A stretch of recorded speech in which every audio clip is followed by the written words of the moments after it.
Bom, vou compartilhar aqui a tela inteira. De outra maneira não funciona. Vamos lá. Rapidamente, tá? A gente viu na aula passada como é que era a organização básica do computador, como é que a gente saía da linguagem de alto nível até chegar ao programa executável. Vimos também que o von Neumann propôs o conceito de computador controlado por programa armazenado. Está lá no paper lá, seminal dele, que está disponível lá na página, né? Temos que esse conceito foi evoluindo, o modelo barramento sistema, que tem um processador que agrega ALU, registradores e unidade de controle, né, numa coisa só, e que o modelo barramento sistema evoluiu, o processador não mudou tanto assim, mas o barramento sistema foi substituído por chips de controle nessas placas desktop mais modernas. E que até a ponte norte desapareceu, foi incorporada lá um processador. Hoje em dia, então, uma placa típica de processador tem essa configuração aí que vocês estão vendo, tá?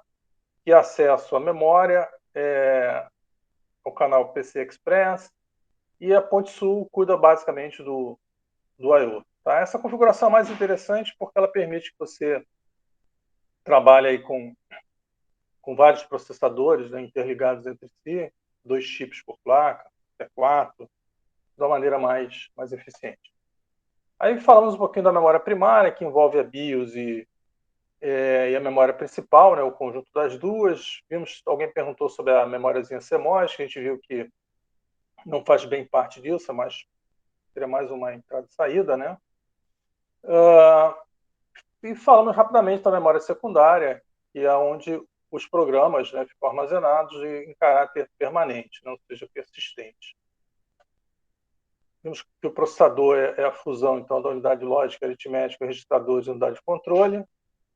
Foto bonita no Core 7. E começamos a estudar internamente o processador, agora na ordem. Vimos que a ALU é importante, né, que ela recebe 2 operandos e dá um resultado, e vai fazer o que está determinado aqui nessa função. Tá? E aí a gente vai agora continuar o nosso estudo. Né? Vemos que também que a largura da arquitetura é definida pelo tamanho maior operando inteiro, né? O que a ALU consegue processar em um ciclo de máquina apenas, né? Que não é definida com uma série de outros parâmetros, que às vezes há confusão muito grande em relação a isso. Tá? Não é o tamanho em bit da instrução, não é a largura de dados ou de endereço do barramento, não é isso. E a consequência maior é que normalmente o registrador, né, ele tem o mesmo tamanho do que esse operando. O registrador é justamente um elemento de memória temporário para ser usado pelo ALU, então, no sentido, ele tem um tamanho menor ou maior do que o maior operando que a ALU pode receber. Vimos também que existem outros registradores especiais, como o registrador de instrução, o apontador de instruções, que não são necessariamente visíveis, todos eles, ao programador. E vimos também que o banco de registradores fornece, então, os operandos para a ALU, que eventualmente vai escrever o resultado de volta no próprio banco de registradores. Né? Vimos aí o que a unidade de controle faz, né? E que a unidade de controle ela pode ser microprogramada, né? Ou pode ser por hardware. Vimos que a microprogramada usa no CISC e por hardware usa no RISC. Então a gente vai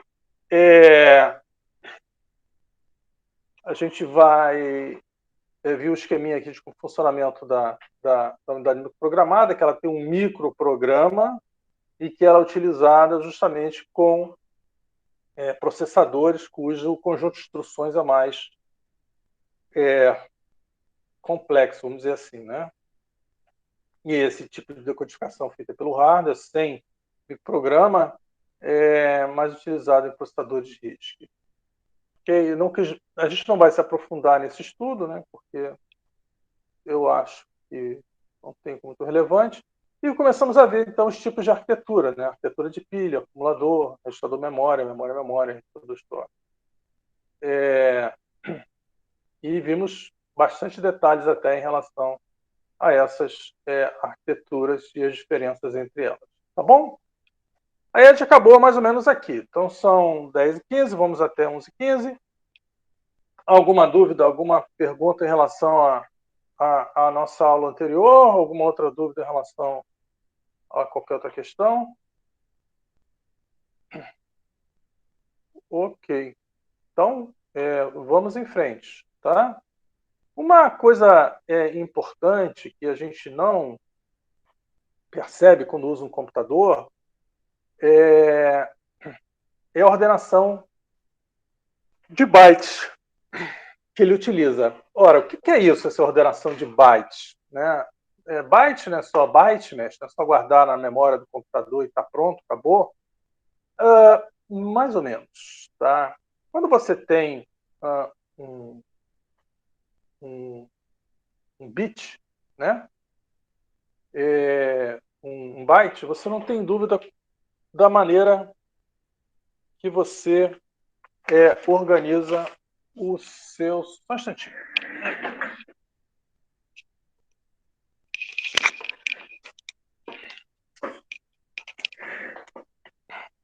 Quando você tem um byte, você não tem dúvida em relação à maneira como você organiza esse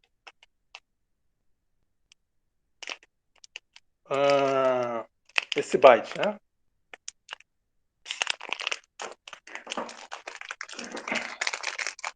Deixa eu só tentar ser rápido aqui.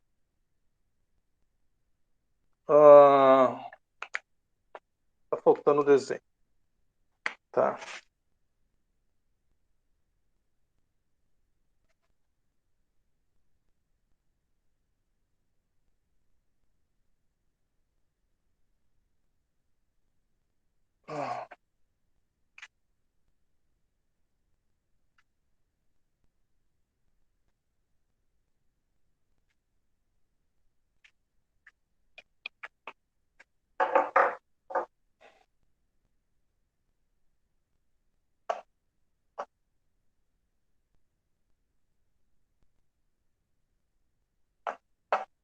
Puxa, tá barulhento aqui.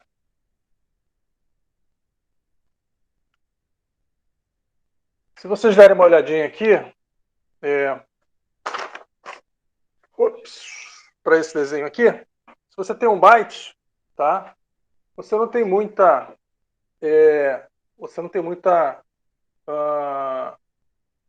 pergunta sobre como organiza um byte, né? Esse número aqui em hexadecimal é A5, né?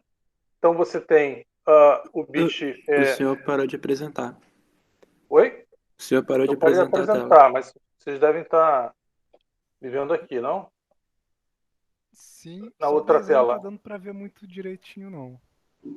Tá, tem um pequeno. Dá pra enxergar mais ou menos aqui. Eu também tô conseguindo ver normal, pô. De 0 a 7 e tal. Isso. O byte você não tem, embora esteja minha tela esteja espelhada, né, pelo que eu estou vendo aqui, mas você não tem muita dúvida em relação a como... Não está espelhada para mim, está corretinha para vocês. Você tem aqui o byte mais significativo, o bit mais significativo desse lado, o bit menos significativo aqui. Então esse número é A5, tá? Você tem aqui o A e o 5 aqui, tá? Então você não tem menor dúvida em relação a como você organiza um byte na memória, tá? Ou seja, os bits mais significativos vão ficar à esquerda e os menos significativos vão ficar aqui na direita. Todo byte é organizado assim na memória. Ok? Vamos voltar a apresentar de novo agora.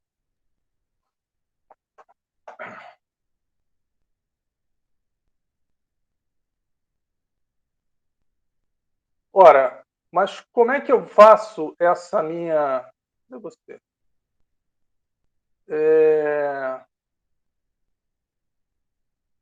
Como é que eu faço essa minha... Vou voltar aqui. Para mim, né? Para cá. Como é que eu faço, então, essa minha organização se eu tenho mais de um byte na memória? Como é que eu organizo? Eu vou organizar assim, dessa maneira, olha só. O byte menos significativo no endereço mais alto, imaginei que é uma palavra de 32 bits, com 4 bytes, e o byte mais significativo no endereço menor, ou eu vou organizar assim, com o byte menos significativo no endereço mais baixo e o byte mais significativo no endereço mais alto. Qual das duas vocês acham que essa ordenação é a correta? Pergunta para os universitários. Essa primeira aqui, com o byte mais significativo no endereço mais baixo, ou a segunda, com o byte menos significativo no endereço mais baixo? Perceberam o problema, a diferença? Vocês vão dizer, é óbvio que a ordenação que é mais correta é o Little Angel? Então vamos lá. Falta aqui um sistema de votaçãozinha nessas horas no Google, né? No Google Meet. Mas o que define a palavra mais correta, né? Falou o Dr. Spock. Bom, vamos lá. Veja bem. Tá bom, o que é mais correto? Assim, o que é melhor? Você organizar assim ou você organizar assim? O que é mais correto? Você organizar assim ou você organizar dessa maneira? É o Big India ou o Little India? Tá? A resposta é, tanto faz, whatever. Tá? Você pode organizar desta maneira ou você pode organizar dessa maneira. Qual é o problema? Todo mundo só tem que seguir o mesmo padrão, né? Essa aqui é, Exatamente. O problema essa aqui é a resposta correta, eu diria. Todo mundo tem que seguir o mesmo padrão. Porém, o que acontece é que a Intel, por exemplo, usa o padrão Little India, ok? E o ARM, por exemplo, usa o padrão Big India, tá? Aí o que é que acontece quando um computador que é Big India tem que falar com um computador que é Little India? Tá? Tira no 01. O meio vai arbitrar uma ordenação e vai obrigar todos que vão usar esse meio a seguir essa ordenação. Por exemplo, a internet usa a ordenação Big India, tá? Então, se você é um Little India, você tem que converter seus dados para Big India, mandar pela Ethernet. A internet é feita pela Ethernet, né? Mostly. E aí você, com a ordenação Big India, vai e depois do lado, chegando no destino, você troca de novo a sua ordenação. Então, e você não pode trocar dados diretamente, né, entre um computador e outro. Se você não tiver no meio, né, uma ordenação definida, você, por exemplo, pegar um programa escrito no Little India e levar para emular, tentar executar no Big India, mesmo que você emule as instruções, você vai ter um grande problema com emulação dos dados, né? Então, essa comunicação direta, né, ela só é possível se você combinar, né, um padrão de ordenação para que os dados possam ser convenientemente ordenados e enviados. Tá? Capite ou capitiniente? Alguma dúvida? Professor, sim, como é que é feita essa inversão, então, para transformar do little para big? É complicada, porque você precisa saber o tamanho do dado, porque se o dado for um byte, não tem nada para ser feito. Mas se ele for uma palavra de 16 bits, você tem que trocar, né, o byte mais alto com o byte mais baixo. Mas essa inversão é feita no processador ou é dentro da memória? Onde que é feita essa inversão? Essa inversão ela é feita normalmente quando você vai enviar o dado para a Ethernet, né, ou internet. Então, quando você vai mandar o dado para a internet, ela obriga que você seja Big India, né? Então, você vai olhar o tamanho do dado, saber se ele é um byte, seria uma palavra de 16, 32 ou 64 bits, faz a inversão adequada e envia o dado para o meio. Então, isso é na hora que você está enviando e recebendo o dado para fora do computador, que essa conversão é feita. Porque Professor, quando o dado nasce lá dentro do computador, ele não precisa de conversão nenhuma. Fala. quando, por exemplo, eu armazeno meu dado num dispositivo de memória externo, tipo, sei lá, um USB, eu salvo num pendrive um dado num computador que guarda eles em Little Endian e aí eu coloco no computador que interpreta o dado em Big Endian. Como é que isso rola? O que acontece aí? Depende, né? Porque, eventualmente, se você for usar um meio, por exemplo, depende. Se você estiver usando, por exemplo, Windows, tá? Provavelmente os dados vão estar organizados no Little Endian. Você levar isso para outra máquina que roda Linux, que é uma máquina que é Big Endian, ela sabe disso e vai pegar os dados, vai começar a inverter. Mas, tipo assim, isso é mais fácil, né, de uma certa maneira, né, no sistema de arquivos, porque você lá tem uma sequência de bytes que normalmente não vai ser executada, não vai ser interpretada. E também você vai trabalhar com formatos, né, que já tem mais ou menos essa ordenação e o tamanho definidos. Então, se você, vamos dizer, coloca no pendrive lá, já deve ter algum esquema pré-definido no sistema de arquivos em relação à ordenação daquela informação. É que normalmente no sistema de arquivos você grava lá uma tripa de bytes, né? Isso vai dar problema se você for, deixa eu ver aqui, se for executar um programa, tá? E aí você vai ter que, na hora que estiver lendo os dados, fazer uma inversão. Mas normalmente o meio também deve definir alguma ordenação padrão, tá? Para poder não dar confusão. A mídia, né? O padrão, quando você bota um pendrive, aquilo já tem um padrão definido, um sisteminha de arquivos que tem um padrão bem definido. Então, no caso do FAT, dessas coisas todas, deve ser um padrão Little Endian mesmo. Entendi, obrigado. Alguma mais? Bom, aí agora eu faço uma pergunta. O que é Big Endian e por que é Little Endian? E hoje é 1º de abril, mas essa historinha não é 1º de abril não, tá? Por que é Big Endian e Little Endian? É o índio grande e o índio pequeno, é isso? Alguma ideia? Alguém sabe por que é Big Endian e Little Endian? Não? Ninguém se arrisca? Então tá, eu vou contar uma história longa, tá? Mas faz parte. Lá no site, né, a gente vai encontrar um livrinho chamado As Viagens de Gulliver. Ah, mas por que você colocou As Viagens de Gulliver no site lá de arquitetura de computadores? Tá? Eu falei basicamente o seguinte.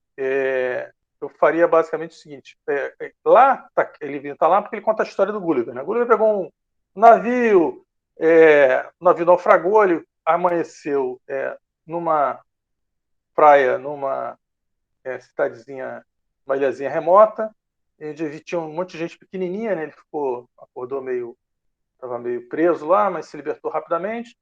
Ele se enturmou lá com o pessoal, ficou camarada da turma toda e descobriu que aquele reino chamava Lilliput estava em guerra com um reino chamado Blefuscu, tá? Bom, e aí qual era o motivo dessa guerra, né? Dessa batalha entre esses dois reinos, né? Essas duas cidades, no caso, que em algum dos reinos, ou agora me fugiu o motivo, o rei tinha. Primeiro, ele tem que contar outra história, né? Todo mundo sabe o que é ovo quente, né? Ovo quente em inglês chama 3 minutes boiled egg. É um ovo que se coloca para ferver. Você deixa ele só uns 3 minutinhos na água fervente, não deixa passar disso, e você tira o ovo. A gema, né, não está dura, né? A gema está um pouco pastosa ainda, e você vai comer o ovo. Você pode quebrar o ovo pelo lado pequeno ou pelo lado grande do ovo, o lado little do ovo ou o lado mais maiorzinho do ovo. E alguém lá, um dos reis tinha decretado que o ovo deveria ser comido, né, quebrado, quando comido deveria ser quebrado pelo lado grande, obrigatoriamente. Os outros se revoltaram, achando que tinham que ter o direito de comer o ovo quebrando pelo lado pequeno também, e iniciaram uma guerra por conta disso, né? Era uma ironia, tá? Do Jonathan Swift, lá o autor do livro, né? A política na época, né? E basicamente esse termo Big India e Little India foi cunhado por um pesquisador, um engenheiro, né? Que comparou, né? A briga, né? A confusão que se havia na computação naquela época em relação à ordenação dos bytes, com a briga entre os reinos Lilliput e Blefuscu sobre qual lado que se deveria quebrar o ovo quente para ser comido, entendeu? E aí ele alcunhou esse termo, né? E colou, né? Aí ficou Big India e Little India. Mas com essa observação, o artigo também está lá na página, no Moodle Nova, o artigo, e é interessante também observar que essa ordenação tem algumas regras, né? Você não pode fazer essa ordenação de qualquer jeito, ela deve obedecer alguns parâmetros. Ele faz lá um estudo e diz, você ordena do jeito que você quiser, desde que você respeite essas regras aqui, tá tudo bem, tá tudo certo. Então o nome Little India e Big India é interessante porque tem muita gente que não sabe o que é esse nome, né? Por que ele foi dado, e bica, né? Chutam as coisas mais extravagantes possível. Fala, Diogo. Gabriel, você falou agora uma coisa de existir uma discussão a respeito de usar Little India e Big India, e eu pensando aqui, tipo, é o que você estava falando no começo, quando você usou o desenhozinho como exemplo. A gente, instintivamente, pelos nossos sistemas numéricos, a gente usa Little Indian. Então, sabe por que em algum momento decidiram ordenar usando Big Indian? Tipo, qual foi a motivação para fazer isso? Olha, eu instintivamente ordenaria usando Big India. Tá? Eu comecei a trabalhar com processadores com ordenação Big India, Motorola na época, e quando eu vi a ordenação do Little India, eu realmente não consegui entender, tá, como alguém poderia usar a ordenação Little India, porque a Big India é muito mais natural do que a ordenação Little India. Little India é esquisita, ela é complicada, porque se você olhar a memória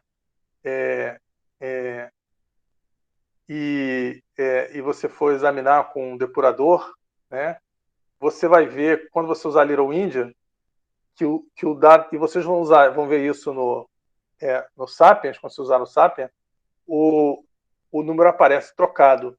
Quando você usa Big India e você está usando o depurador, o número aparece para você na ordem exatinha em que ele deveria estar, nessa ordem natural.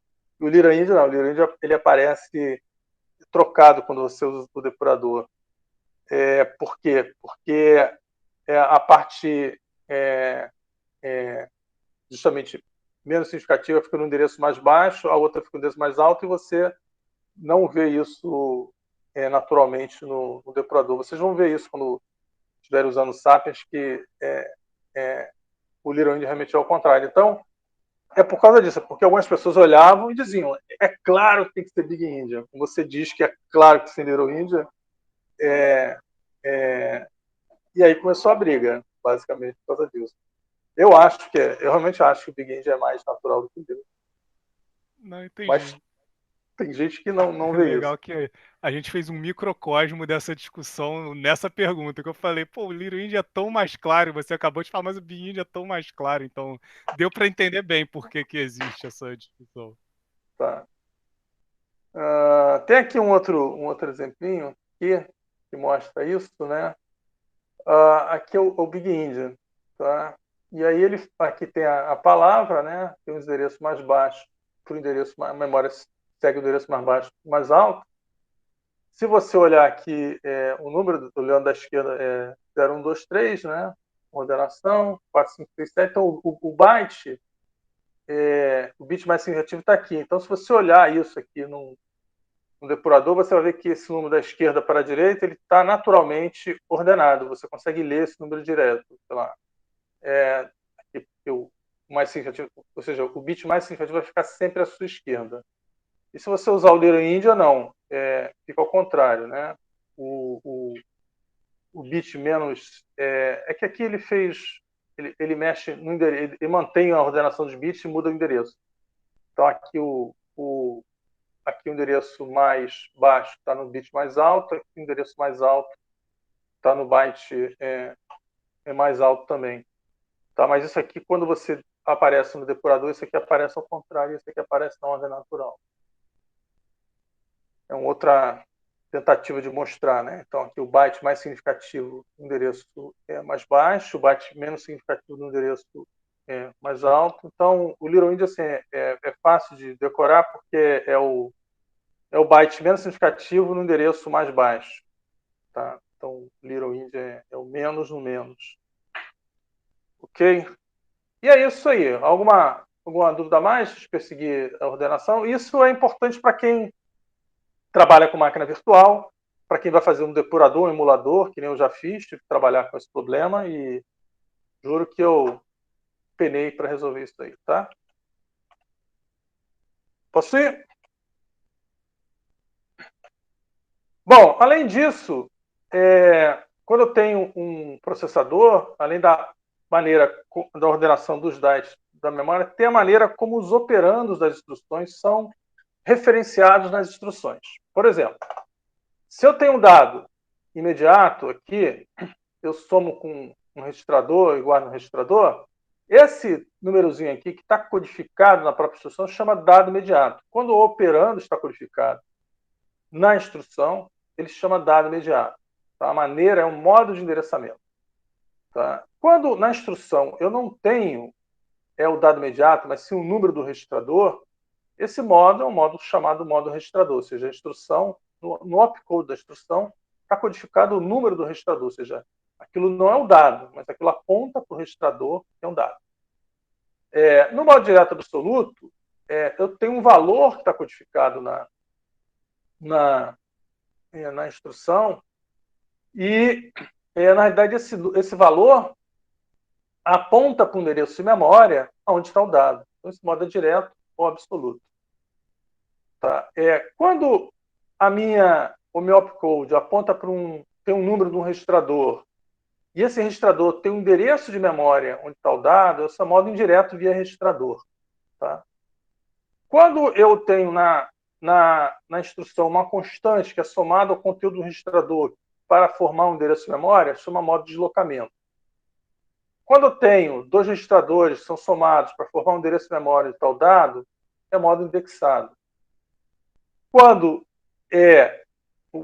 na instrução eu tenho o número do registrador, tá, que aponta para uma posição de memória que tem um endereço do meu operando, chama modo indireto via memória. E quando na minha instrução eu tenho eu não tenho, né, vamos dizer assim, a máquina de pilha não referencia a pilha explicitamente, mas quando eu faço uma operação tipo POP R1, que é tirar um dado da memória e colocar no registrador, esse modo de endereço, quando eu acesso uma pilha, é chamado modo de pilha. Não são apenas esses modos que existem outras combinações. Estou falando de alguns, os mais importantes, mas eu estou querendo ressaltar aqui para vocês, ou trazer para o raciocínio, para a reflexão de vocês, o seguinte, que o dado ele pode ser buscado, né? Ele pode ser localizado de diversas maneiras pelo processador. E essas diversas maneiras com que o dado é buscado, com que ele é localizado, chamam-se modos de endereçamento. Tá bom? Aí aqui tem um desenhozinho que eu acho que fala mais claro. Imagina que isso aqui é o campo da instrução, o opcode. Aqui é o banco de registradores e aqui do lado a memória. Quando na instrução tem um número, e esse número é utilizado exatamente pela própria instrução como operando, esse modo é o modo imediato. Quando o número que está na instrução aponta para o registrador tem o conteúdo, o dado que eu quero, esse modo chama modo registrador. Quando na instrução tem um endereço de memória e essa posição de memória tem um dado que eu quero, modo direto ou absoluto. Quando na instrução tem um número do registrador, tá? E nesse registrador tem o endereço de memória do meu dado, modo indireto via registrador, tá? Tá faltando aqui o via registrador. Quando na instrução tem o número do registrador, um dado imediato, tá? E o conteúdo do registrador é somado ou subtraído desse dado imediato, o dado imediato tem sinal. Para achar o endereço de memória onde está operando, é o modo de deslocamento. O modo indexado, você tem 2 registradores no campo da instrução, o conteúdo dos 2 é somado para achar o endereço de memória, aí é o modo indexado. Tá? E o modo indireto via memória, no registrador eu tenho o endereço, na instrução eu tenho o número do registrador, o registrador tem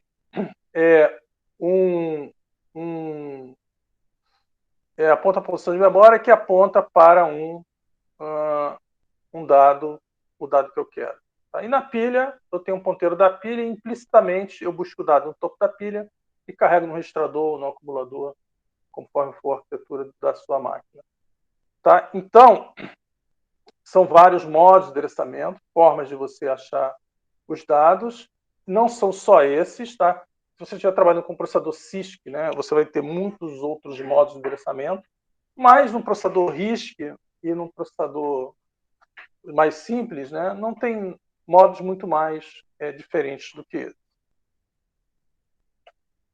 Dúvidas? Perguntas?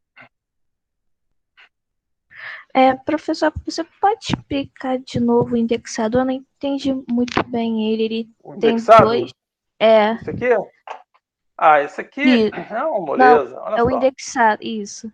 O indexado está aqui. Olha só. Você tem na instrução 2 números, tá? 3 e 2, tá? Codificado no campo da instrução. Tá? Então a instrução quer dizer soma 3 com 2. Só que 3 com 2 não é somar 3 com 2, é pegar o conteúdo do registrador 2 e o conteúdo do registrador 3 e você vai somá-los para obter um endereço de memória e nessa posição de memória vai estar o dado que você quer. Então, diferente, por exemplo, desse modo registrador, em que no campo da instrução tem um número e esse número aponta para o registrador que tem um dado. Ou diferente desse modo aqui, né, inclusive indireto, que você acha um endereço direto aqui do operando no registrador. Aqui para achar o endereço do operando, você tem que somar 2 registradores primeiro para descobrir onde é que ele está. Normalmente um desses vai variar, né, você vai incrementar um deles, e o outro aponta para o começo do vetor. Isso aqui normalmente é A, né, o endereço da variável. Isso aqui é o índice, AI, né?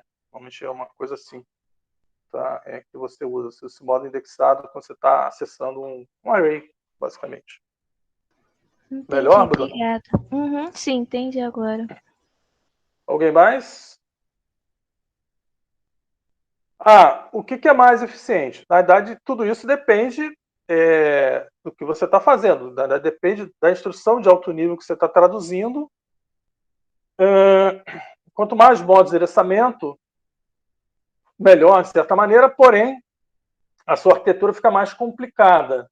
Ela começa a ter que ter mais recursos em hardware para poder atender esses modos de endereçamento, a decodificação das instruções fica mais complicada e as coisas começam a ficar mais difíceis de serem feitas em hardware. Quando você tem muitos modos de endereçamento, facilita a tradução de alto nível para baixo nível, mas complica o hardware. Então, por isso que normalmente muitos modos de endereçamento são uma característica das arquiteturas CISC. E poucos modos de endereçamento é uma característica da arquitetura RISC. Tá bom? Então, posso ir? Tranquilo? Eu acho que esses desenhos são bem explicativos, né? Eu achei alguma referência adaptada, claro. Tá 100% não, tá 99%. Tem talvez uma coisa ou outra aqui que eu possa criticar, mas de um modo geral dá para dar uma boa ideia. Para finalizar, a gente vai falar essa parte, a gente vai falar do sinal do relógio, né? Todo processador que você compra tem lá uma velocidade máxima de clock, né? Então, o que é esse relógio do processador? Por que ele existe, né? Ele existe para cadenciar as operações, a execução das instruções do processador. Quanto maior, mais rápido, né, maior a frequência do sinal de relógio, mais rápido as instruções, isso por consequência, os programas serão executados. Agora, por que a pergunta? Por que o clock é limitado? Ou seja, por que não tem uma máquina com 10 GHz, 20 GHz? Né? Por que tem um limite, tem uma velocidade maior para esse relógio? São dois motivos. Tá? Um deles é que os componentes, as portas lógicas, os flip-flops, limitam a frequência máxima que ele pode ter. Tem um determinado circuito controlado por flip-flops e portas lógicas. Os atrasos dos componentes determinam a frequência máxima, mas, além disso, você tem a dissipação. Quanto maior a frequência, maior é o consumo de energia e a dissipação do processador. E aí você acaba esquentando muito o seu processador.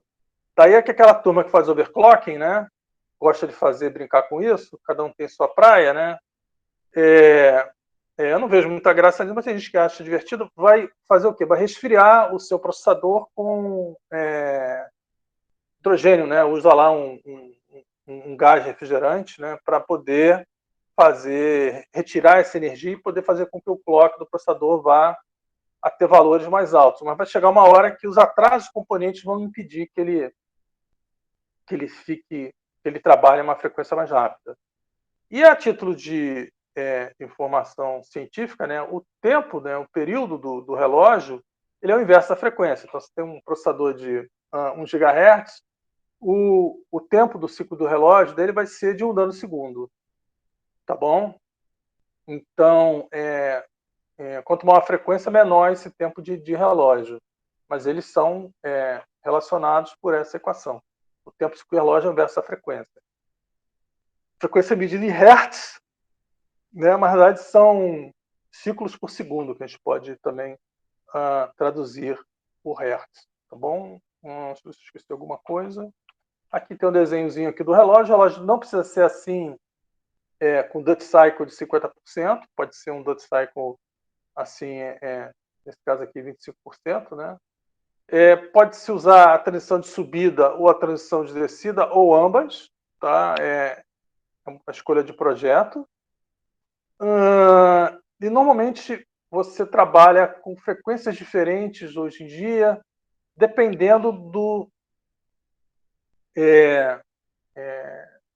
da lógica do processador que você está utilizando. Por exemplo, o barramento externo é uma frequência menor do que a ALU, que os registradores, e assim por diante. Ou seja, é comum você ter um clock base, né, de referência, mas é comum também que diversas partes do processador trabalhem com frequências diferentes.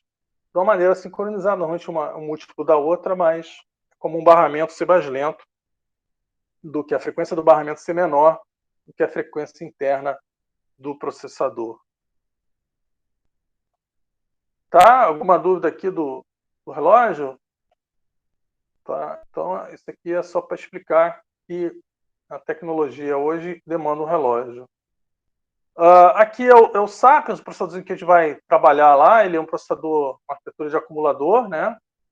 Então, não aparece o relógio aqui, mas ele tem um relógio também. Tem uma memória de 64 KB, ele porque é endereçado com 16 bits, por um registrador de endereçamento de memória, que eu chamei de REM. Esse registrador pode ser carregado a partir de 3 fontes: o apontador de instruções, o apontador de pilha, ou, aqui está faltando na verdade um registradorzinho aqui, ou um endereço que veio da memória num operando indireto do SAP. Tá? Então, um registrador temporário aqui dentro para guardar. Então, você pode acessar a memória para buscar uma instrução, para acessar a pilha, ou para fazer endereçamento indireto, via memória. Né? Esse RDM tem 8 bits apenas, ele guarda os dados que ele está lendo da memória. Então, olha só, essa arquitetura ela tem um barramento de 16 bits de endereço, mas a ALU dela é só de 8 bits, portanto, é uma arquitetura de 8 bits. O acumulador também, por consequência, só tem 8 bits. Ela tem 3 flags aqui, negativo, 0 e carry, que servem para indicar o resultado da última operação aritmética realizada. Tem um registrador de instruções que guarda a instrução que vem na memória. Então, olha lá, a memória guarda o quê? Guarda dados, que a Lu usa para fazer conta, e guarda também instruções. Então, um programa é um conjunto de instruções e dados. A unidade de controle, ela examina a instrução, examina os flags e controla o acesso à memória, controla esse multiplexador, controla o LET desses registradores, controla a função que vai ser realizada pela unidade aritmética lógica, controla a carga do registrador, do acumulador. Então, não tem aqui, não está desenhado, mas tem um monte de fiozinhos aqui, né, saindo da unidade de controle, para ela poder fazer o processador funcionar. E como é que é feita a unidade de controle? Ela pode ser microprogramada ou feita com circuitos combinacionais sequenciais, hardwired, que a gente chama, né? No caso do Sapiens, ela é uma cara muito simplesinha, não precisa de microprograma, usa também a unidade de controle por hardware. Dúvidas aqui? Perguntas? Tudo que está em laranjinha aqui é 16 bits. Tudo que está em azul são 8 bits. Tá?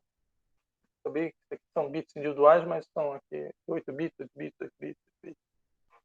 E aqui 16. A ideia da cor diferente foi essa. Simples, né? Bastante. Desculpe. Aqui é uma arquitetura mais sofisticada, é um processador RISC, né? De 32 bits. Tem um banco de registradores com 32 registradores, mas continua o mesmo esquema. Unidade aritmética e lógica, a unidade de controle, o barramento de dados, só que o barramento passa a ter 32 bits de dados, o barramento de instruções, que passa também a ter 32 bits. Então, acesso à memória, o dado já vem direto aqui para o RI, não passa nem nesse RDM, quando é uma instrução. A instrução indica quais os operandos vão ser lidos, qual o registrador vai ser escrito. Pode ter um valor imediato também codificado na instrução, com sinal, que é somado a um operando, e o resultado é escrito no banco de registradores ou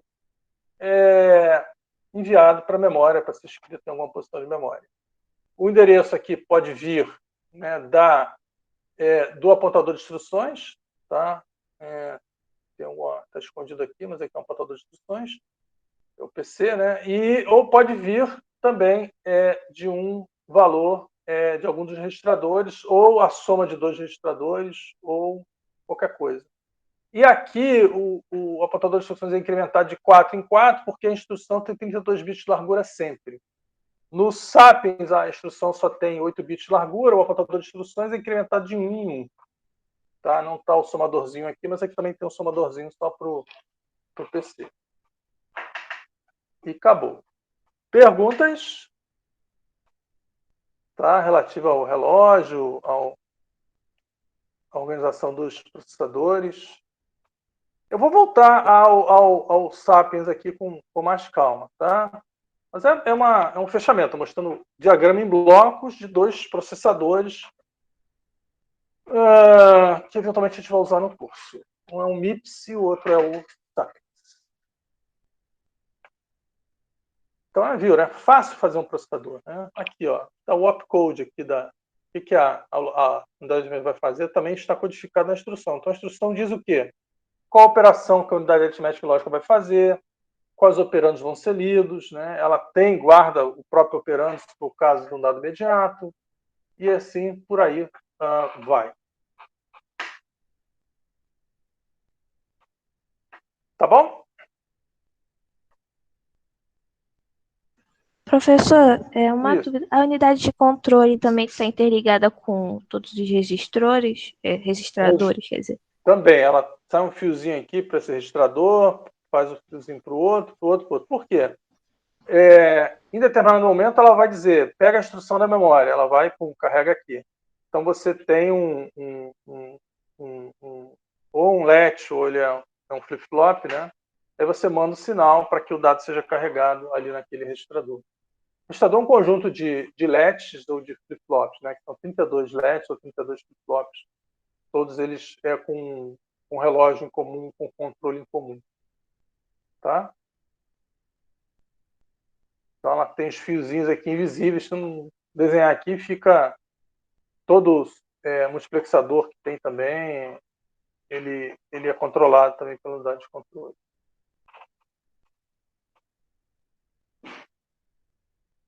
Perfeito?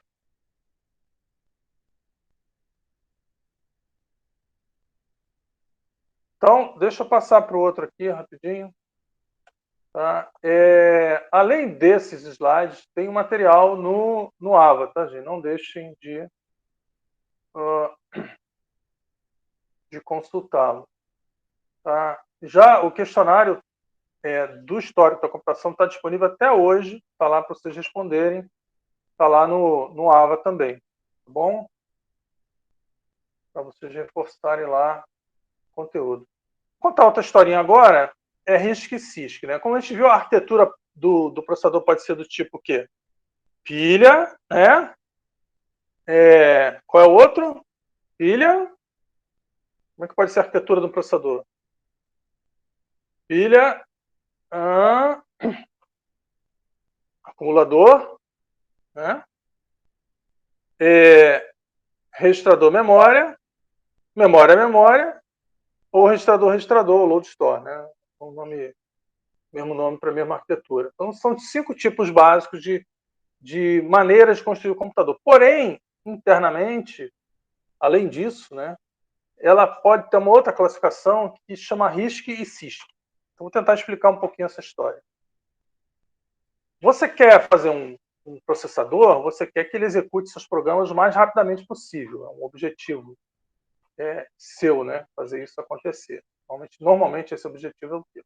Como é que você vai determinar como eu vou fazer um programa, um processador executar um programa mais rápido, ou mais rapidamente? Você tem que a equação aqui do tempo de execução do programa é igual o número de instruções que tem no programa, NI, é claro isso, tá?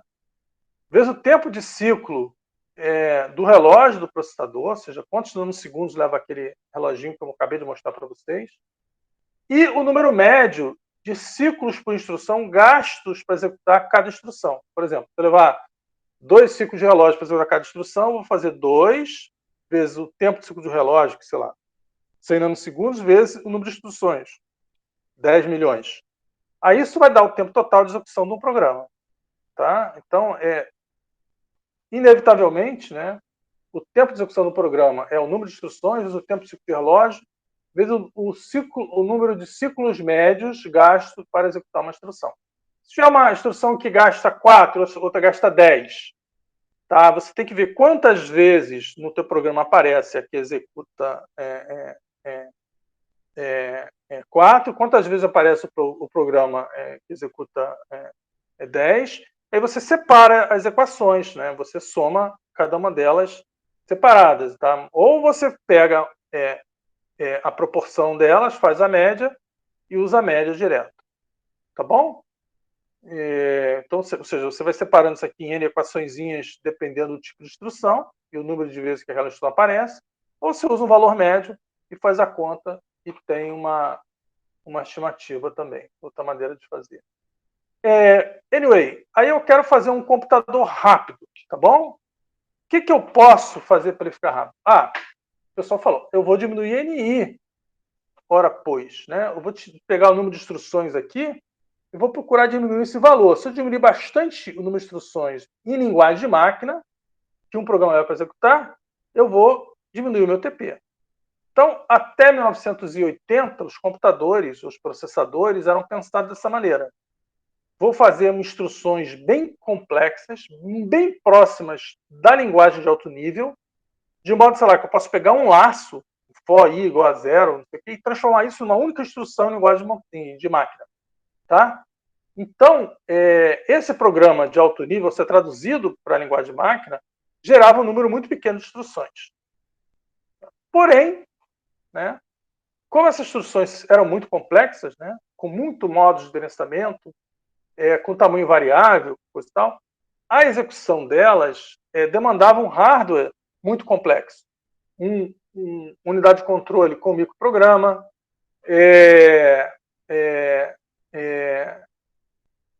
muitas estruturas internas, muitos caminhos de dados internos, enfim, o que por consequência o que acontecia? O TC, tá, era muito alto e o CI era altíssimo, porque as instruções eram muito complicadas, tá? Não dá para fazer um ciclo de relógio, fazer vários ciclos de relógio para poder executar as instruções. Então, essa filosofia de diminuir apenas o NI foi adotada até nos anos 80 e até que apareceu alguém, olha, por que em vez de diminuir, eu não vou diminuir TC e CI, tá? E é muito mais interessante, porque se eu diminuir um pouco aqui e um pouco aqui, eu estou multiplicando dois valores, né? E isso vai ser uma redução quadrática, né? E aqui é uma redução linear, tá bom? Então, aqui essa história é contada nos slides de outra maneira, né? Algumas arquiteturas, então, utilizam como estratégia a redução do NI, com um conjunto poderoso de instruções, né? Como consequência, o número de ciclos para executar necessário para executar cada instrução era muito grande, e a complexidade do hardware fazia com que o TC ficasse muito alto. Tá? Essa foi utilizada até 80, quando surgiu o pessoal de Berkeley, tá? Não é Berkeley, não, é Berkeley. Isso, está faltando ele. E Stanford, em que eles procuravam reduzir, ao invés de usar NI, vão reduzir o TC e o CI. Como vai reduzir o TC e o CI? Vamos fazer instruções bem simples, bem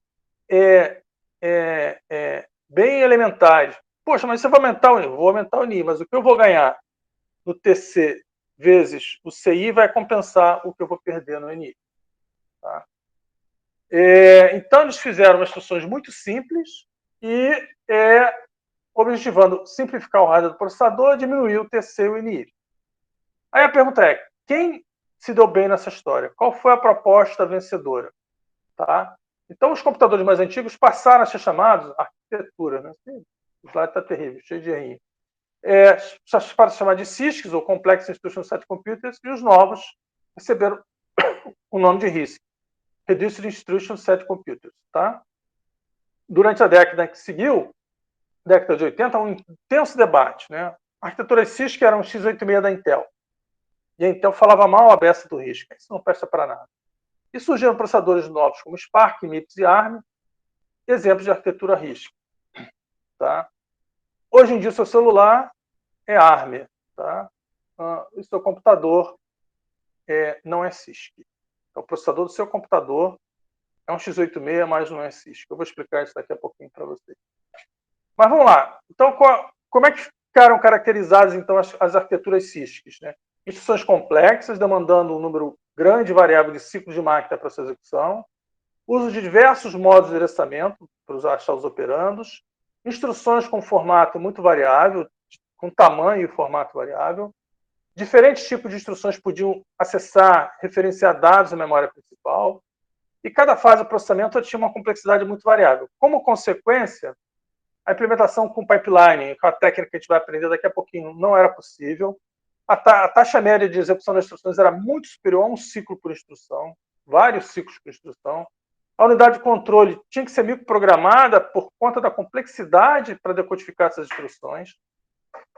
E códigos compactos podiam ser gerados. Esse é um fator positivo, que o NI efetivamente era pequeno. Mas, de resto, nada prestava. Tá? E a arquitetura x86 é uma arquitetura o quê? CISC, não esqueçam. Tá? Peronomútil, hoje em dia, peronomútil. Eu vou explicar no finalzinho por quê. E o RISC, ele tinha instruções mais simples, que demandavam um número fixo de ciclo de máquina, com poucos modos de endereçamento, com formatos também muito simples. E apenas duas instruções, por isso que elas são chamadas, as arquiteturas registradoras, são chamadas de load store também. Só as instruções de load store fazem acesso à memória principal. Ou seja, só as instruções que carregam uma variável da memória para o registrador, ou que pegam o valor do registrador e colocam de volta na memória, fazem acesso à memória principal. Cada fase de processamento da instrução tem uma duração fixa igual a um ciclo de máquina. Tá? E hoje em dia até menor do que um ciclo de máquina, porque essas máquinas executam mais de uma instrução por ciclo de relógio. Tá? Como consequência, lá na época, né, eram implementadas com o uso do pipeline, então elas tinham um ganho de desempenho, porque o pipeline dá um excelente ganho de desempenho, eu vou mostrar isso para vocês.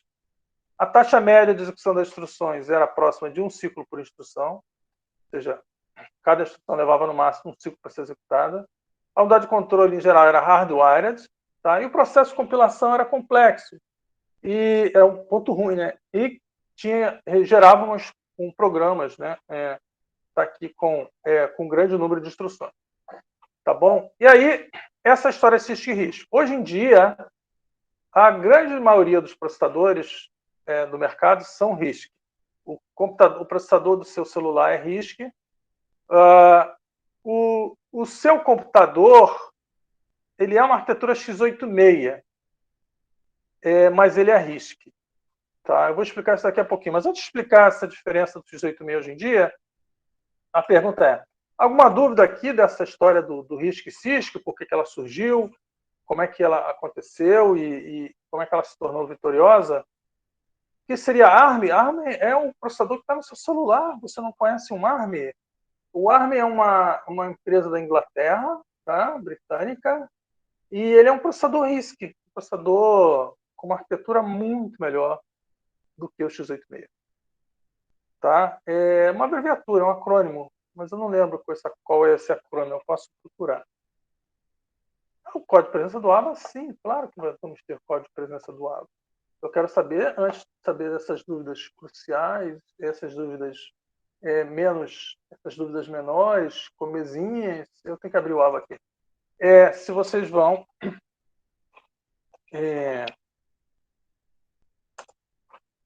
tem alguma dúvida do que eu falei?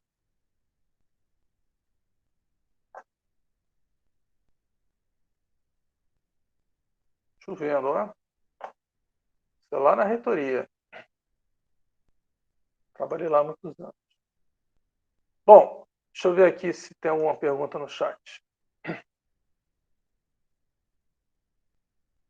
O ARM-V9 é uma especificação de arquitetura, tá? Ela tem a V8, V7, V6. Então, são especificações de arquitetura. Você vai acrescentando instruções, a arquitetura. Hoje em dia, chamar um processador RISC de conjunto reduzido é uma forçação de barra, né? Porque de reduzido já não tem mais nada. Mas eles têm algumas filosofias que vieram se mantendo ao longo do tempo, que o CISC já foi abandonado, não vai ser abandonado ao longo do tempo. Você não tem um processador CISC no seu desktop. Você pensa que tem, mas não tem. Fala, o x86 não é mais CISC. Fala, pode falar, por favor. Não, minha pergunta é se, na diferença de CISC para RISC, quando você gera um código Smart, desculpa que está tendo uma obra aqui em cima. Estou percebendo. Tem uma diferença de tamanho de arquivo, e se isso foi relevante no passado, tipo, questão de tamanho de arquivos menores, porque menos instruções, talvez tivesse um binário menor, alguma coisa assim. Se isso era relevante, já foi relevante, ou não faz tanta diferença assim? Eu não consegui pegar o comecinho da... Você está dizendo que era relevante ou não é relevante? O tamanho dos arquivos, porque o CISC tem um número de instruções menor do que o RISC. Isso tinha alguma relevância, o tamanho dos arquivos finais? O tamanho do arquivo final tem uma relevância pelo número de instruções que estão lá dentro, que ele representa. Tá? Então, os códigos gerados eram mais compactos. Você gastava menos memória para carregar esses programas, entendeu? Você tinha menos instruções para serem buscadas na memória. Tudo isso favorecia o CISC. O RISC ele tem mais ou menos 25% a mais de instruções do que um código, né? Código RISC vai ter pelo menos 25% de instruções a mais do que um código CISC. Depende da aplicação, né? Mas pelo menos 25% a mais. Até mais, tá, do que isso. Mas esse aumento era plenamente compensado pela diminuição do TC e do CI. Tá bom? Então, o tamanho físico em si do código, no começo era relevante, porque a memória era um artigo caro, tinha pouca memória, mas com o passar do tempo, com a memória abundante que a gente tem nos dias de hoje, isso acabou perdendo um pouco a relevância, um pouco a importância, o tamanho físico do código, o espaço em disco também que ele ocupa no disco, as coisas todas perderam um pouco a relevância, né? A importância. Ok? Era justamente isso que eu queria saber, se isso tinha sido um dos fatores para o RISC ter mais popularidade hoje, né? Do que o CISC, né? E de o CISC ter sido inicialmente escolhido. O CISC foi escolhido inicialmente por causa disso. Eu acho que por causa das restrições de memória, uma tentativa de aproximar o código de máquina da linguagem de alto nível, tá? E era a maneira que todo mundo pensava, ninguém via isso de uma maneira diferente, tá? Parece que tem academia, né? Parece que tem a pesquisa, né? Para ver as coisas de uma maneira diferente. Tá? Mais perguntas? Eu estou aqui vendo a sessão de hoje aqui. Tá. 1º de abril. Professor, Fala. tem uma pergunta que talvez não tenha muito a ver com o tema, mas é que hoje chamam os processadores de 32 bits de x86 e 64 de x64, né? Por que Isso. chama de 32 bits x86 se x86 é arquitetura? Tipo? Vamos lá. O problema todo que aconteceu foi o seguinte: a Intel, ela tinha arquitetura x86, ela chamou há algum tempo de IA32, tá bom? E ela não investiu muito, e a arquitetura de 64 bits que ela estava investindo chamava, eu vou mostrar lá no finalzinho, talvez dê para mostrar para vocês, ela era a arquitetura que eles era um processador chamado arquitetura EPIC, arquitetura IA64, que era meu Deus, fugiu o nome do processador agora, o Itanium, o Itanium que eles chamavam. Então, ela investiu nessa arquitetura. Quem inventou, quem criou as instruções de 64 bits da arquitetura, quem estendeu a arquitetura Intel de 32% foi a AMD. Então, a x86-64 é proprietário da AMD. Foi a AMD que criou a arquitetura x86-64. E a Intel depois aderiu. Tá? Ela resolveu não... Ela tem algumas instruções próprias que ela acabou criando, tipo SSE, MMX, são criações da Intel, mas a extensão da arquitetura de Intel, né, de 32 para 64 bits, foi feita pela AMD. Então, ela é a proprietária dessa arquitetura. Então, por isso você tem a arquitetura... E ela tinha escolhido outro caminho, a Intel, para seguir para 64, que não deu certo. Uma das histórias de um sucesso é a arquitetura IA64, ou EPIC, ou Itanium, o nome que você queira dar. Já não fabrica mais. Morreu. E aí quem ficou foi a x86-64 e a x86. Tá? Então, x86 é a arquitetura de 32 bits, x86-64 é a arquitetura de 64 bits. Por que a arquitetura tem que ser 64 bits? Porque o registrador ele vai aumentar para 64 bits para permitir que as operações sejam feitas. E quem bolou isso, quem bolou as instruções de 64 bits foi a AMD. Tá? As primeiras. Depois a Intel pegou lá e criou outras instruções, né?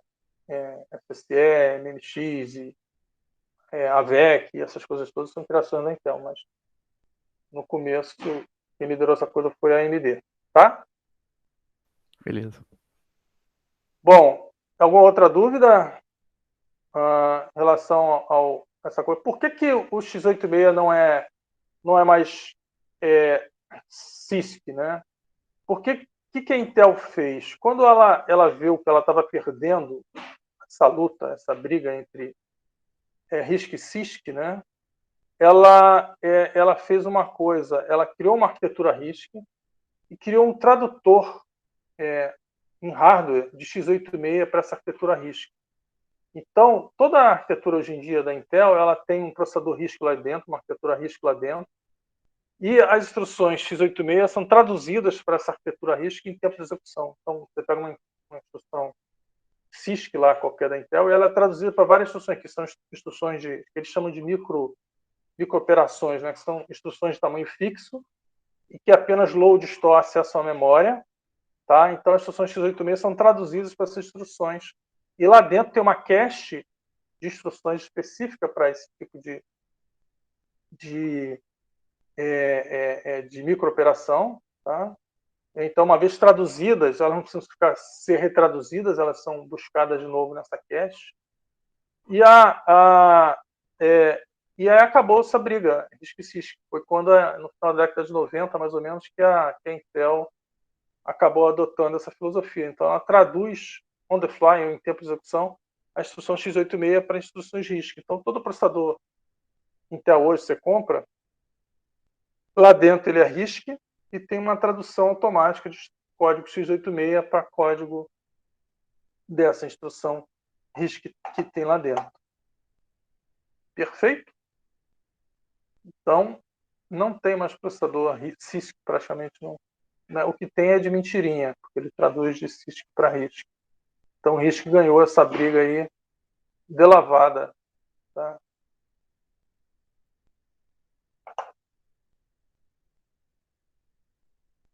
Perfeito?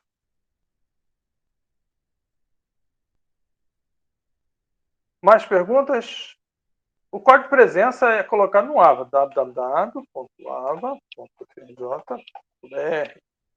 Tá? Lá tem uma atividade chamada presença. Você vai lá, clica lá, aproveita, conhece o site, veja bem, isso é uma estratégia, vocês irem no AVA, tá bom? Verem o que está acontecendo por lá. Tem questionário online para responder até hoje, sobre o histórico da computação. Tá? É muito bobinho, tá? Vale apenas para fixar o conteúdo, mas fecha hoje. E eu vou colocar mais atividades para vocês, estou preparando aqui. Deveria estar pronto hoje, mas eu estou envolvido aí com pedido de substitutos, criação do Instituto de Computação. Então, às vezes atrasa um pouquinho as coisas. Sorry about that. Tá, mas vamos ter em breve também atividade relativa a essa parte aqui, que praticamente já acabou, né? Praticamente já acabou. E aí vamos começar a entrar as atividades que vocês têm mais participação. Fica mais divertido. O trabalho hoje eu estou tentando trabalhar. O teu autorização, César, é interessante você fazer, né? Caso você apareça, coisas todas, a recomendação é essa. Senão você não aparece, você não fala, você não nada, você não precisa autorizar a imagem, sua imagem não vai aparecer.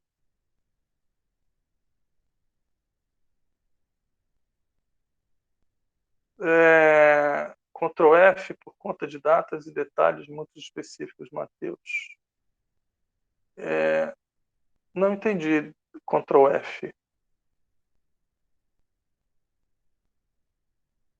Tá, no questionário.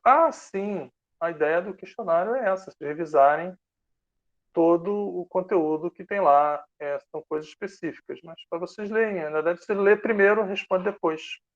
Essa é a ideia. Vocês leiam tudo, depois que leu tudo, responder é fácil. Precisa alterar o termo? Sim, normalmente o termo você assina e escaneia com o celular. Adobe Scan, eu recomendo. Tá? Quem não tem, por favor, é ótimo. Tá?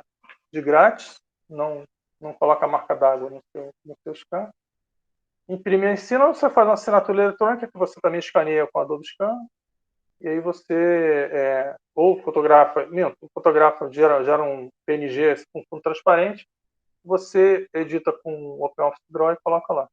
Se não quiser imprimir, gastar uma folha para imprimir, não tiver impressora. Tá? Você fotografa a assinatura, escaneia para PNG e edita com o OpenOffice, o LibreOffice, né? O Draw ele coloca a assinatura para vocês, tá? Sim, muito estresse. Tá? É só uma recomendação da Procuradoria da UFRJ. Garantido que eu não vou usar a imagem de vocês para nada além dos fins didáticos, né? Dessa disciplina. Ok? Algo mais?